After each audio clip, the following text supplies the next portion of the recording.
Welcome back to the case studies. I'm here with Ying Han Cheng, and she's in Hong Kong, and she is an innovation coach for freedom-based businesses.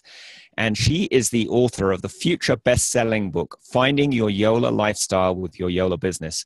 And those of you who don't know what YOLA is, it's you only live once. So it's about seizing the moment. And what we're going to be working on, she's still writing her book. That's why it's a future bestseller. And she's got some interesting resistance, self-doubt, overwhelmed with all the work, that the book will never be perfect, that no one will like it, no one will read it, only her friends will buy it, and then it won't take off. And that there's so much work to do for a book launch. How could she ever keep up with the work? But when people offer to help her, instead of her being happy, she's afraid she'll fail them and not finish the book, so she doesn't accept their help. And she also figures she's aiming small instead of big, which she's afraid will become a self-fulfilling prophecy. And she does have a fear of being big and shining a light, because what if she reveals her true self and all her inner life in this wonderful book and project? And then people won't like the real her, will make fun of her, and will judge her as being weird. So I'm sure some of us have had that experience when we either write a book or create an e-course or do some other project we put out into the public. So a great opportunity for us to clear all those things. So welcome, Ying Han. Thank you, Michael. So happy to be here. So, hi, everyone. Yes, I'm happy you're here. Thanks for being brave for doing this in a video format so you can help yourself and help others. So let's start by connecting to the light. I'm sure you know how to do that, but just in case anyone doesn't know, close your eyes, put both feet on the ground, and then take your consciousness up a few thousand miles to where you feel your truth, light, and love, your higher self. And bring that down through the top of your head, through your throat, through your shoulders, your chest, your stomach, your abdomen, your hips, your legs, and your feet. And take that light down, down, down to the center of the earth. And then feel the unconditional love, acceptance, and understanding of Mother Earth. And bring that light back up through the earth, through your feet, through your legs, hips, abdomen, stomach, chest, shoulders, throat, head, and top of your head. So now you have light coming from above and below at the same time.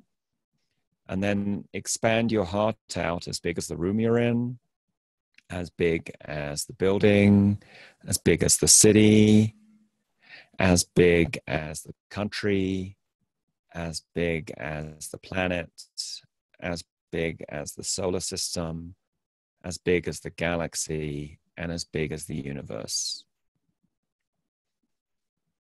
And then notice how you feel.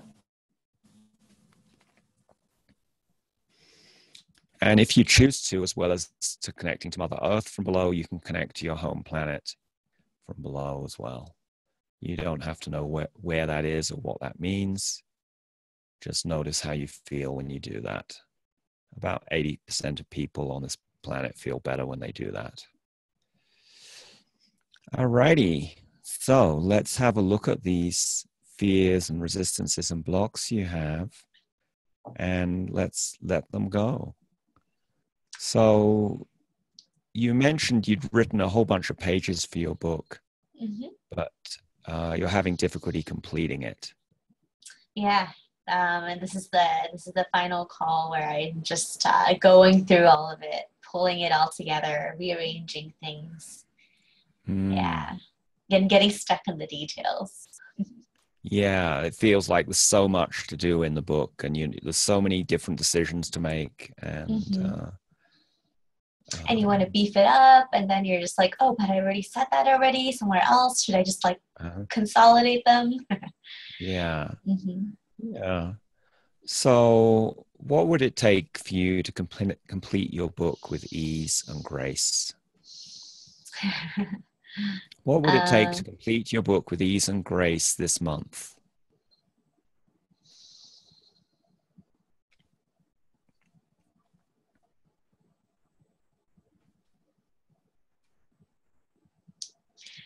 Um, the thing that came up for me is kind of what I actually just did, which is to print out everything that I have, and then start being more crafty with, more hands-on with it. Literally, like cutting out chapters and or lines and things, and just like paste them so I can actually view them all in a room or something like that. Okay, great. Mm-hmm. So for those watching who haven't used what would it take, that's a question you ask yourself when you have a problem or a goal, and it opens up your intuition to give you inspired answers and have inspired for you to take inspired action. And sometimes they're really practical answers like the one you just got.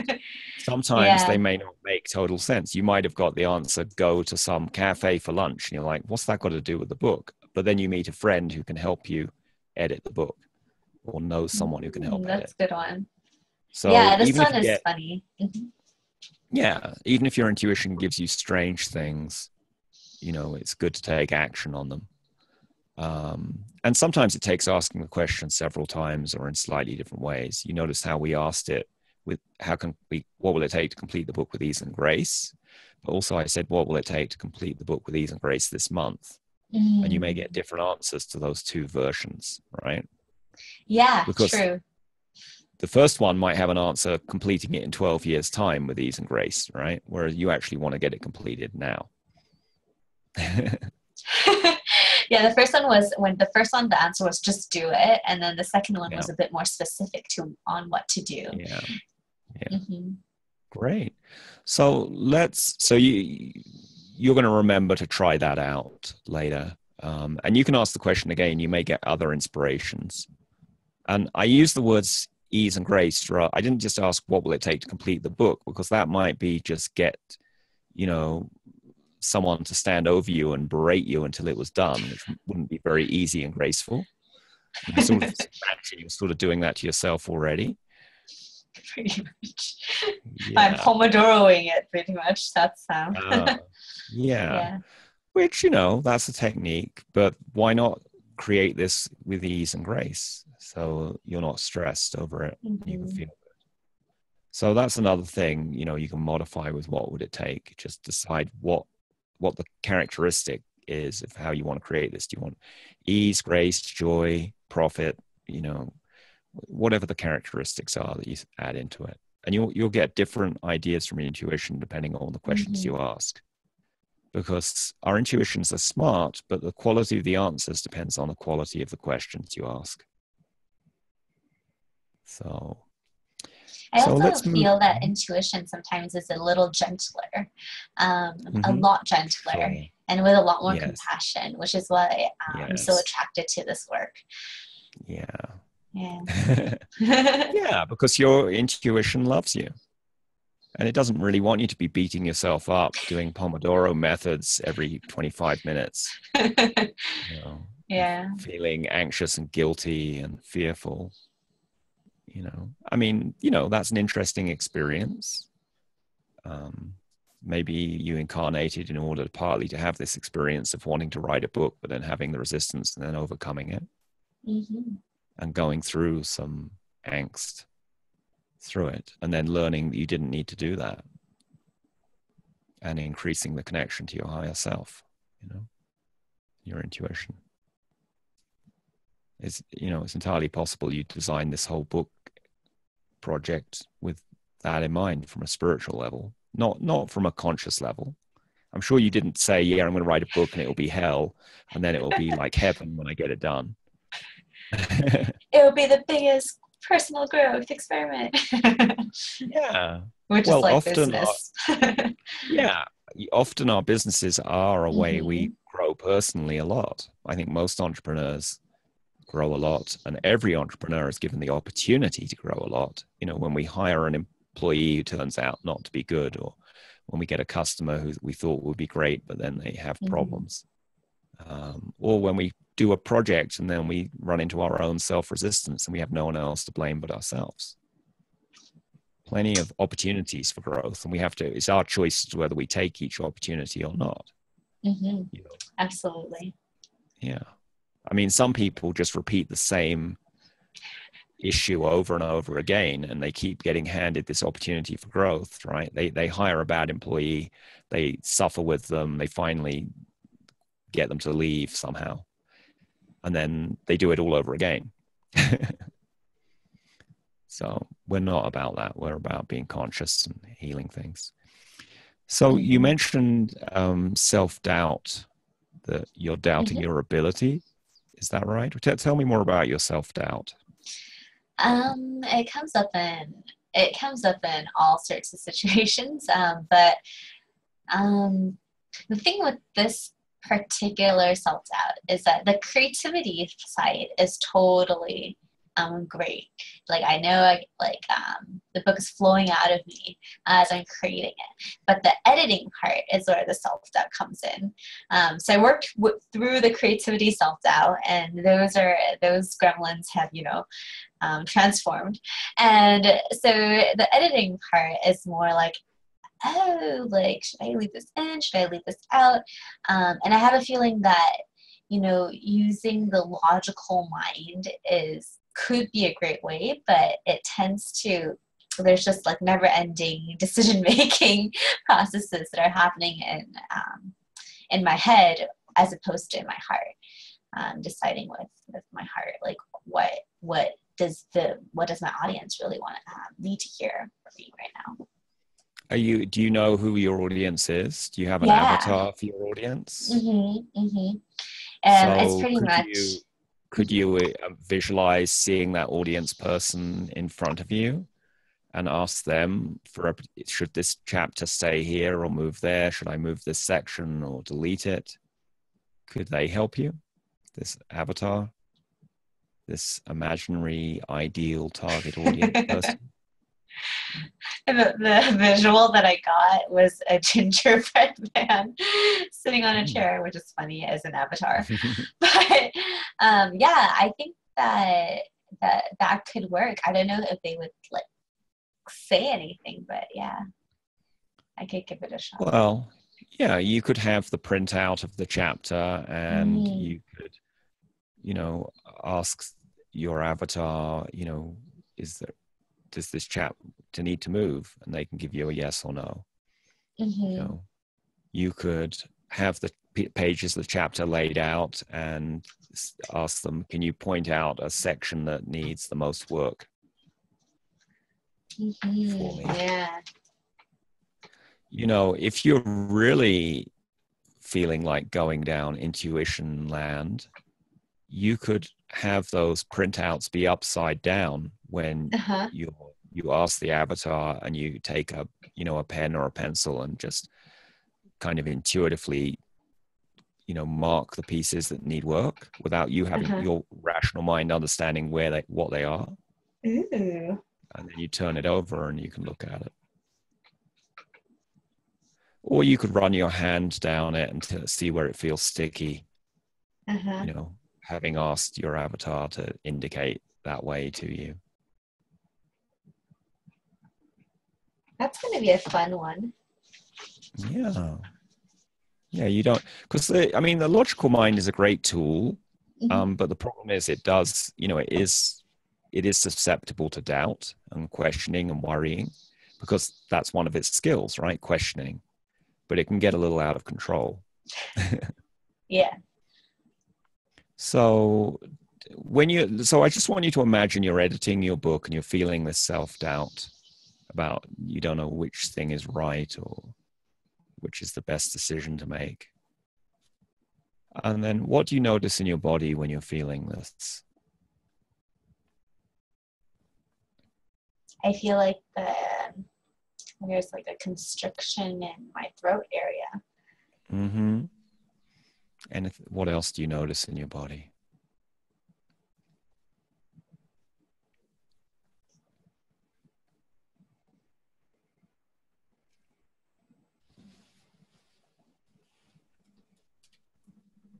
Like a stronger heartbeat.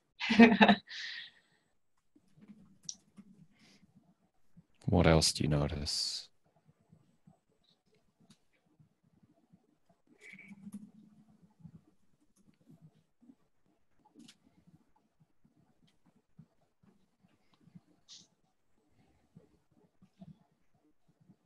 like when I'm questioning a lot.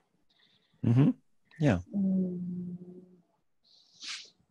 Let's amp this up a bit, okay? You're sure. editing your book and all your potential fans are looking through the window at what you're doing. Looking through the window. Yes, What am I doing? magically. Yeah, Magically, they're all of them looking. are looking. Yeah. Yeah, just Um, so you can experience the self-doubt even more strongly, so we can oh, clear it yeah. out. Um, ooh, okay, cool. Like I'm just feeling like energy coming down on my shoulders. Shoulders Um, are heavy or yeah, light or spiky, prickly, okay. like sort of like going into my body, Yeah. feeling like a little anxious. Um, What other you said anxious. What other emotions do you notice? um, Anxious, like wanting to hide, um, retreating, contracting, just kind of want to incubate it longer, like trying to looking for excuses to like take longer. Um, Emotion wise, almost like that never ending not good enoughness.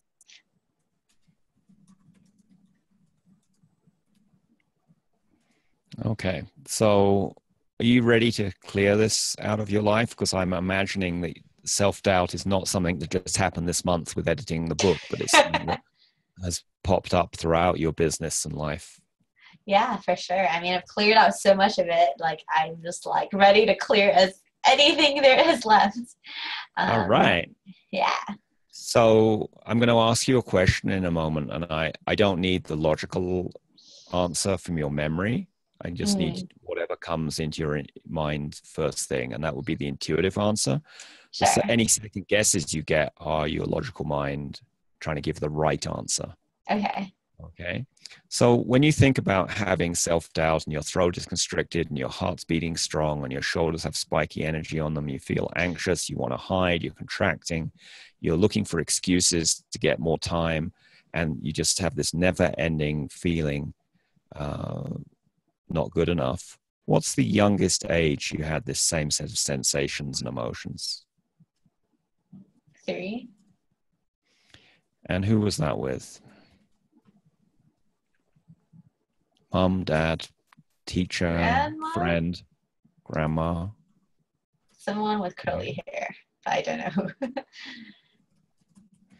Yeah, and you don't have to have a conscious memory. You can just Mm, follow your intuition where you think it was. So let's make sure you're still connected to the light. So just to go up, go down, expand your heart out. You can do that in a couple of breaths. And we're doing that because we brought up a lot of yucky emotions here, and it's easy for you to contract when thinking about them. And now visualize light coming from above and below to your 3-year-old self, clearing this pattern that she created then. Something happened with her grandma or whoever it was with, where she started to doubt herself. And see that pattern clearing out of her. And you've been repeating this pattern over and over since that age. Because that's what humans do with patterns. We turn them into little habits and we recreate our reality to have that experience.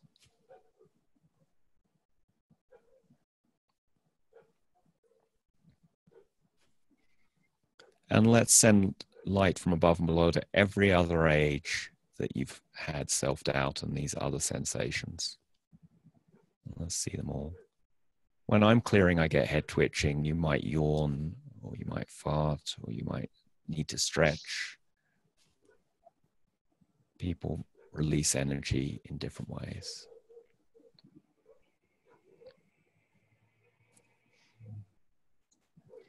And let's also clear your mother's ancestor line. So everywhere your mother had self-doubt or her ancestors, let's send them light from above and below, clearing this pattern from them.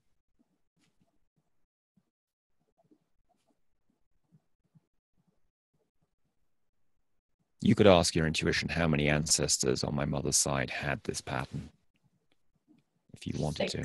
6 to 8. Okay. The number 6 to 8. Yeah. Sure. And it doesn't, it's not that, it doesn't matter how many had it, but by being conscious of the number, it helps with clearing it. Because one of the ways to clear is just to bring more awareness to whatever the issue is. Instead of hiding in this self-doubt away in some part of you, we're bringing it out so we can clear it. And instead of hiding away all the ancestors who had this issue, we're making ourselves aware that, oh, it isn't just me. Because often we pick stuff up from our parents, and our parents picked it up from their parents, and they picked it up from their parents, and it just gets passed along. Yeah. You've probably noticed that people often have similarities to their parents or grandparents in their characteristics, and you do too. Which can be a good thing, But if it's characteristics you don't want, like self-doubt, it's time to let them go. So let's clear your father's side too. How many ancestors on your father's side have this self-doubt pattern? 4. Okay, so let's see light coming from above and below, clearing it from them. And it doesn't matter if they're alive or dead. People can still hold patterns after they're dead. So this actually helps them in their ascension.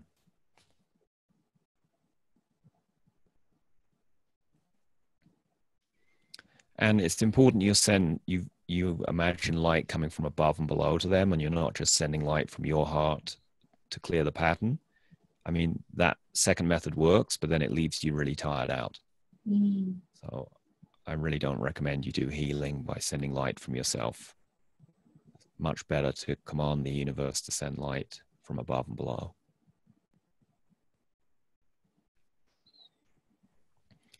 And let's clear any past lives where you had the same self-doubt. How many past lives did you have with self-doubt? 17. 17 past lives. You're the expert in self-doubt. You should write a book on self-doubt. I was like, well, I didn't even know I had past lives, but okay. Yeah, well, you don't need to know that you had them to get a number in your head from your intuition. And it's not important to know what they were. I mean, you might be curious and you might look into that separately. It's like if you're cleaning the kitchen because it's really dirty and there's piles of cat poop in the kitchen and stuff, do you need to know the exact history of when, the second when the cat pooped in what exact location, down to the millimeter? What it was eating. Yeah, exactly. Yeah. No, you just need to get the mop out and clean it, I mean, it might be useful sometimes to know when the cat did it and what it had eaten before it did that, right? But it's maybe not relevant. Yeah. It's not, but our rational mind, loves to know all that stuff, right? But it's not necessary for cleaning to know what these past lives were, or even to understand what a past life is. You can just visualize light going from above and below into your past lives, clearing this pattern out.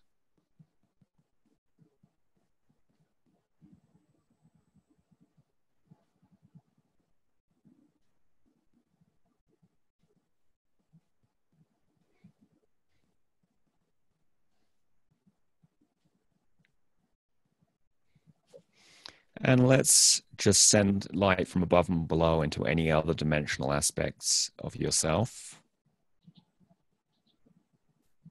And anywhere else you've hidden this self-doubt in your energy systems. Let's send light from above and below to each of your chakras, to each of your meridians, and to all the individual 60 trillion cells in your body and their DNA, where you've hidden this self-doubt pattern. And to all your physical organs as well and systems. So you're just totally flushing it out. It's like a total spring cleaning.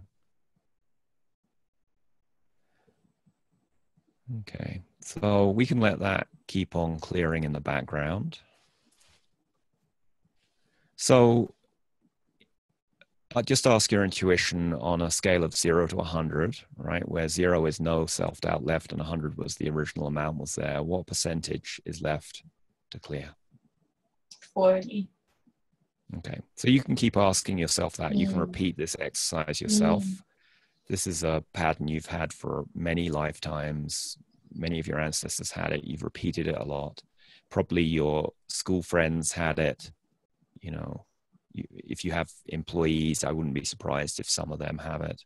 You know, and it's a very common pattern too. A lot of people have self-doubt because, well, first of all, because their parents have it and they kind of train it in their children. And secondly, because schools, did you go to school in the States or in Hong Kong? Or? I went to international schools, so Ooh. in Hong Kong and Shanghai as well.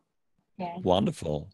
But just think of the experience in school and whether they trained the children to be confident and like outgoing and jumping up and down with excitement, or whether they train them to question themselves and be quiet and not be their true self, you know? It was mostly competitive, like academic focused. Yeah. So did that inspire confidence or did it lead to constant self-questioning? You know, how can I be better? How will I succeed at this test? You know? Yeah. So pretty much like, how can I be better? How can I get more? I know that wasn't their aim, but it was a side effect. So you're clearing a lot of training you've had to doubt yourself, to question yourself. They didn't call it self-doubt. They called it, you know, improving yourself or questioning whether you could do better or whatever. And no matter how good you did, it wasn't good enough. You could always do better, right? That's pretty much it, yeah. Yeah. There's always, after 100 points, there's a bonus question that you can get right. Right. So can you see how that would train you to be always doubting yourself? You didn't think of it in those terms, but that's an effect. I mean, it also honed your rational mind to really be sharp at questioning things, right? I'm sure that was the real their intention, but it had the side effect that you started questioning yourself a lot.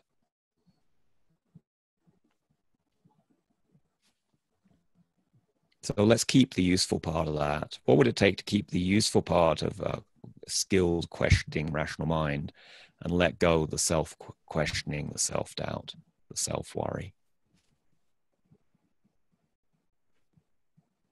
What would it take to keep the fluffy little cat in the kitchen but wash away the cat poop?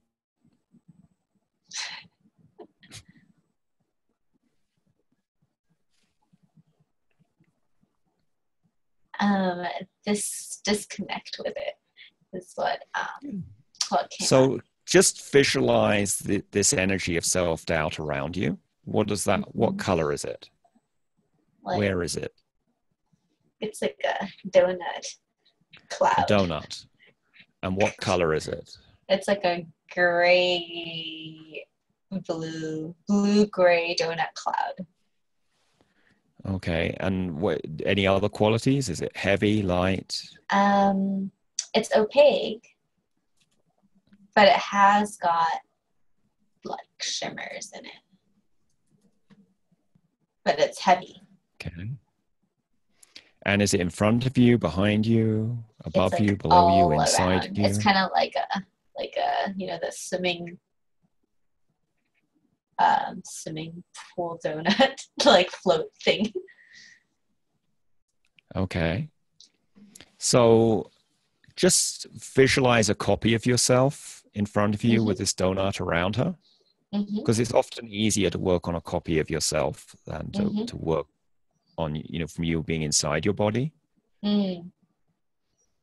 And just have a look under her feet, above her head, behind her back, see if there's anything else related to this self-doubt that you notice. Ooh, okay. It's like it's binding her feet together too. Mm. as well as her. Wow, it just changed into like almost like a kid, not a kidnap, but like just sort of like it's actually binding her and trapping her rather than Mm-hmm. Yeah. circling her. Mm-hmm. Yeah, it's often easier to see more about, be more conscious about stuff when you have a copy of yourself and you can rotate it Mm-hmm. around. What about inside? If you look at, if you zoom in, right, and look inside your body, do you notice any of it there? Or? Mm-hmm. Yeah, it's like in the organs, like a Mm. tying it tighter. Wow. Which, you know, makes sense because you've held on to this pattern for decades Mm-hmm. and it's very powerful in your life. And I'm sure there's parts of you that would like to let go of it. Mm-hmm. But because it's so wrapped around you and tying you up, it's holding on strong. Because I mean, you know, we're all spiritual beings with a human body on a planet in a time slice. Yeah, we're Mm-hmm. not humans having occasional spiritual experiences. We're powerful spiritual beings, right? Yeah. You are God with a body, right? And how can God fool itself when it incarnates as a human into thinking, oh, I have self doubt, I can't write books, you know, when really you're so powerful that who are Mm-hmm. you to not write a book? Yeah. And for Mm-hmm. it to be successful. So you have to create this energy around you and really wrap it around everything, Mm-hmm. right? So you can't get it off. It's a bit like a Houdini kind of thing.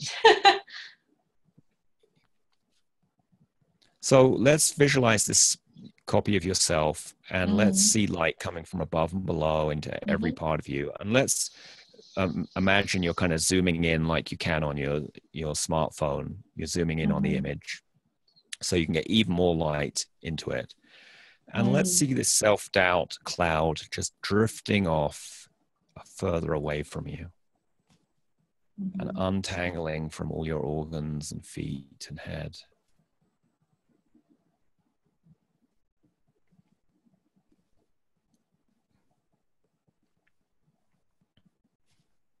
And what do you notice when you do that? Like everything just expands. There's like more Yeah. room to breathe. Yeah. So let's thank the self-doubt for being here for all these decades with you. It, you know, it did provide some lessons and it probably was just trying to protect you, Mm. right? Didn't want you to be hurt by other people. So it figured if it hurt you first, you wouldn't get hurt by other people as bad.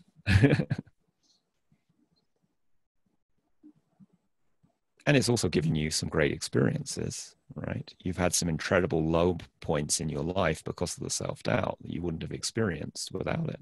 Mm. Yeah.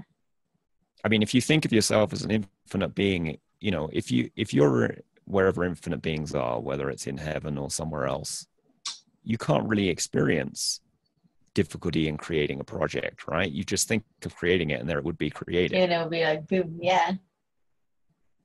So, but maybe you wanted to have the experience of it being difficult to create stuff and you really having to be determined and have willpower and use Pomodoro methods and all the other tricks you've been using just so you could have that experience. Mm-hmm. So keep seeing it drifting further away. Is there any, if it left, have an exact scan your whole body around it, front, back, left, right, above, below, inside, outside. Is there any remnant of it anywhere?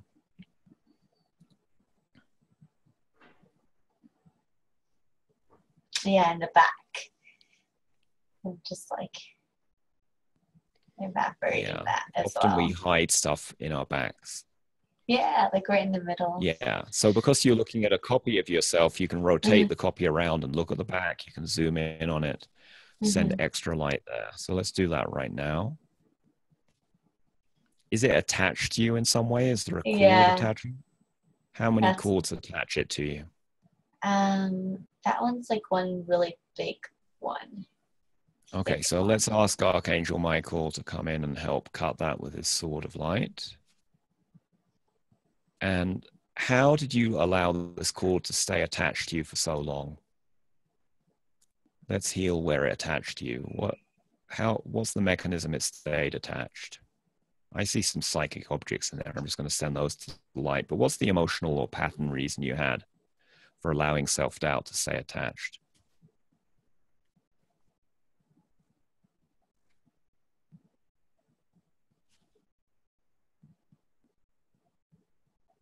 Is it a part of my old identity?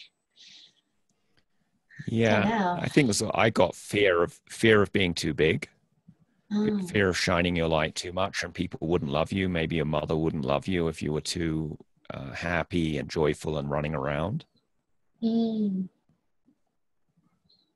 And the other kids might not like you if you were too clever, too full of yourself.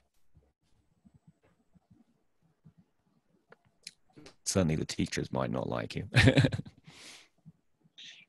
Yeah, like one of the things that came up was, there was one time I like completely was like super ecstatic in front of my dad's colleagues, and he was just like, "Stop it!"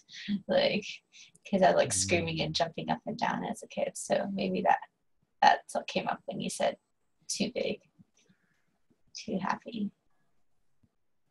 Yeah, Mm-hmm. right. Because other people might get uncomfortable because they've stuffed their own excitement and joy down. And there you were, full of life and joy and light. And they just felt uncomfortable. So your dad asked you to stop. He was feeling embarrassed or something. Yeah, he thought it was. Yeah. So let's just check in. What does your intuition say if you say, what's the number between 0 and 100 on a stat? What percentage of my self-doubt is left? What number do you get? 20. Great. That's wonderful. So you've gone from 100 down to 20 in just 40 minutes. That's amazing. So you can keep playing with this. There may be other places that doubt is attached, or maybe in you. It can also, just unwind on its own. Now you've brought so much consciousness to it. And, as always with energy work, I'd recommend you drink plenty of water. You get some rest. Maybe you move your body around. If there's a park nearby you could get to, great to be in nature. I know Hong Kong's a bit of a big city, so yeah. But I know there are places you can go there. If it resonates to take a shower or bath, you could do that. Water is very healing. But certainly don't run around doing things straight away. And then the other thing is just notice what has changed. Okay, when you start working on the book, when you look for people to help you, just notice what is different. Instead of focusing on what's the same, notice what is different. And that helps you stabilize this new reality you have where you're self-confident.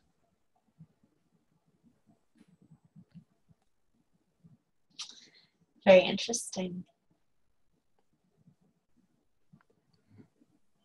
Yeah.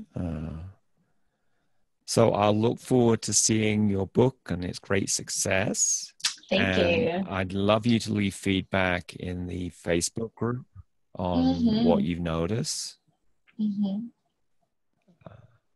So thank you so much for being part of this case study. Yeah, thank you for the opportunity. Like I really, I definitely feel different from when we started. Just a lot lighter and just a lot more energetic in general. And I think it also like really just such a cool experience to connect to intuition, because the answers are just like, I don't know where the answers are coming from, but they just come. So that was really interesting. Thank you.